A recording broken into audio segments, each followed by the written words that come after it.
time to time. Okay, Gianni. And Phil also for the invitation to come back for sure.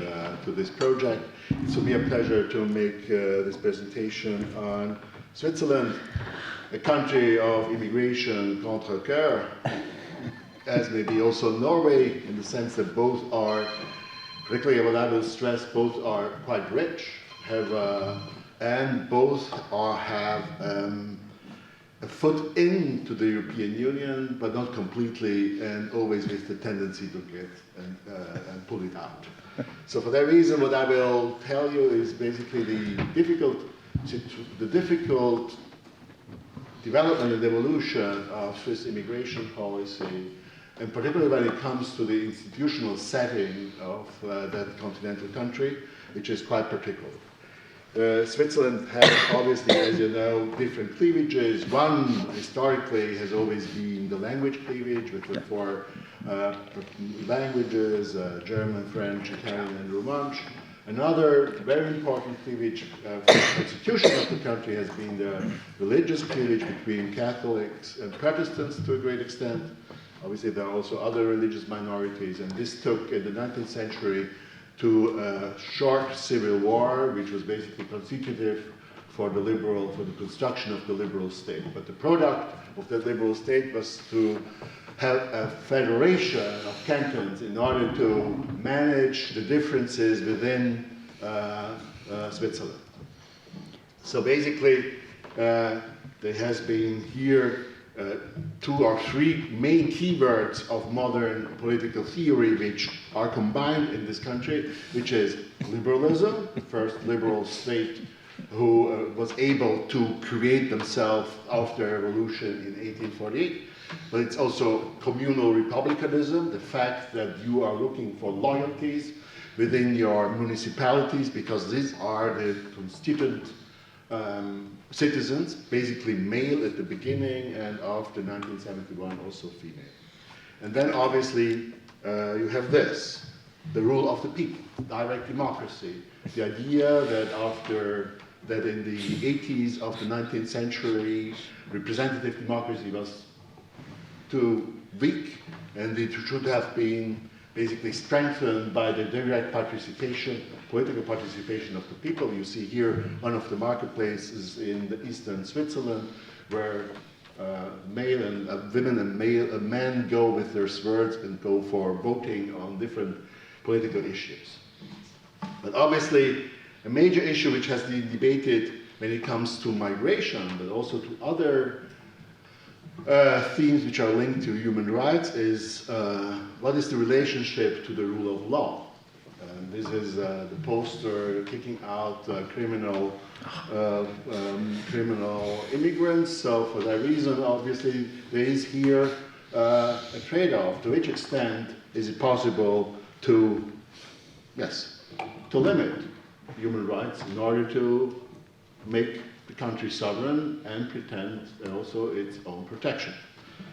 So this is one of the historical cleavages which has accompanied Switzerland since the last 20-25 years, particularly since Switzerland is part of, not of the European Union obviously, but related to the European Union with the bilateral agreements. The bilateral agreements of 2002 were a paradigm shift within the own history regarding also the opening towards the European labor market, and which took also a lot of labor into the country. What you see here is basically the net migration increase after 2002, which is remarkable, obviously. Switzerland is one of the largest immigration countries in continental Europe, and also worldwide, the third, with regard to, and has a huge immigration from its neighboring countries, to a large extent, what you can see on the right side of the slide. The reasons for coming to Switzerland are the same, like in many other examples you had before. Basically, it's work and family reunification, which are the largest motives to enter the country. You see also on the slides right the differentiation by countries of origin.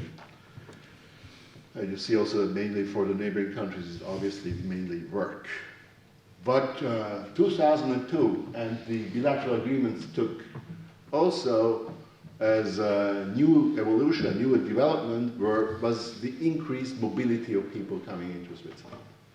You'll see this in this slide. Basically, people from OECD countries and EU EFTA countries leave the country to a great extent, to 50% in the first 2 to 5 years.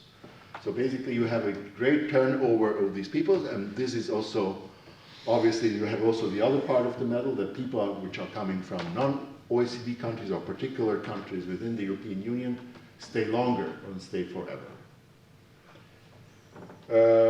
The history of migration in Switzerland has been basically connected to shifting from a liberal period in the 19th century to a strongly protective period in the 20s, as many other countries in the world did it, also the US and many others, which were countries of immigration at that time. So basically the key word in Switzerland after the 20s was Überfremdung, to prevent the danger of being culturally and demographically overrun by immigrants. And this has been the case until the mentioned 2002 bilateral agreements, which were a major paradigm shift, as I mentioned before, because for the first time in Swiss history, after the period of the 19th century, again, there was no discrimination between nationals and migrants when it came to the access to the labor market. And as we know, 2014, this reality has been shocked, since there has been an initiative against mass immigration, which was addressed mainly to Germans and Portuguese entering Switzerland, mainly for that reason to EU citizens, which were high and low skill. So the idea to have an exchange of population with neighboring countries, and this is maybe accepted by the population, came there to a certain limit. I have here a movie which I won't show, because you can see them on our NCCR website, where you have different little films, 2 minutes, that show you what is happening and how we are seeing from our NCCR on the move realities connected to mobility in Switzerland. What's important here in this slide is obviously the federal constitution of the countries, which takes 2 variations. This is the advantage of a federal state, that it hasn't to have all over the same implementations of policies. But on the other side, you have obviously also variations which may be more liberal or more restrictive. What you see here are the cantons in green, which have the more liberal provisions when it comes to naturalization, and the cantons more on the eastern part of Switzerland, which have the more restrictive interpretations of the naturalization law. There are other pictures which show that reality obviously is much more complicated. When it comes to the real naturalization rates, then it's much more a leopard picture of Switzerland. So it means that also restrictive cantons may have a much more offensive naturalization policy, and that pro forma liberal cantons may be in reality much more restrictive. But in general, if you are comparing Switzerland with the rest of continental Europe, and also UK and Ireland, you see that in general, Switzerland and Austria and the Baltic states are close to be the most restrictive when it comes to the integration into the political systems of immigrants, or former immigrants. And this takes us again to the issue of direct democracy and to the different keywords that are important there. Obviously, democracies live of controversies. That's the reason why political parties exist, and that they have different opinions on important issues which are on the floor. And this is obviously also there with, when it comes to Switzerland, and particularly also when it comes to immigration, which has been a major issue since the end of the 19th century. As I said before, the Überfremdungs metaphor has been a very strong one in order to frame the position with regard to what the country should be in the future. And basically this is also a major cleavage. which is represented also by the geographical positioning of the country. You can see in urban areas much stronger liberal attitudes, and in other parts, obviously out of the urban areas, much more restrictive attitudes towards immigration. The winning formula is obviously to be into the government and be at the same time at the opposition, and this has been for a long time the political prospect of a particular party, which has been the SVP in Switzerland, which accumulated basically from the margins those existing fringe parties which were already there since the 60s and made a new political organization out of it. And basically they are addressing all issues which are on our piano, which is basically citizenship policies. It's the issue of religious plurality or not, the ban on minarets. It's the second slide, it's the second poster which addressed this issue, or obviously the deportation of criminal immigrants. And the last success, as mentioned, was the 2014 stop to mass immigration. And more recently, I think the political discourse went to the core of the configuration of Switzerland. As the first slide said, what should prevail? Rule of law or the rule of the majority of the people? And this voting of last year, Swiss law instead of foreign judges, basically an increase of self-determination went to that core of battle in order to see to which degree are the majority of the people in Switzerland ready to shift basically from international law to a stronger